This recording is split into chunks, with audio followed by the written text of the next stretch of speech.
আমাদের হিন্দুদের ট্যাক্সের টাকায় গড়ে উঠছে ভারতবর্ষকে ইসলামিককরণ করার ছক। আচ্ছা সাহেব ভাই, তাহলে এই পরিস্থিতি পশ্চিমবঙ্গে এখন?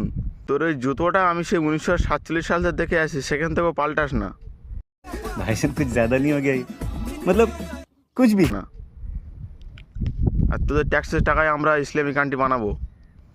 ইসলামিক কান্ট্রিগুলো এমনি পয়সাওয়ালা সব, সেই জন্য তো মেই করে তোর বাপ গিয়ে তেল গ্যাস নিয়ে আসে ওখান থেকে।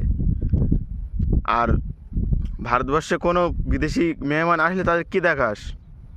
তোদের এই গোবরখোর গরু। তোরা সেই মুসলিমদের বানানো তাজমহল, লালকেল্লা, জামে মসজিদ, কুতুব মিনার এইসব দেখাস, যে আমাদের কাছে দেখানোর মতো এই আছে মুসলিমদের বানানো। তোদের কাছে কিছু নেই, তোদের কাছে অন্ধভক্ত আছে।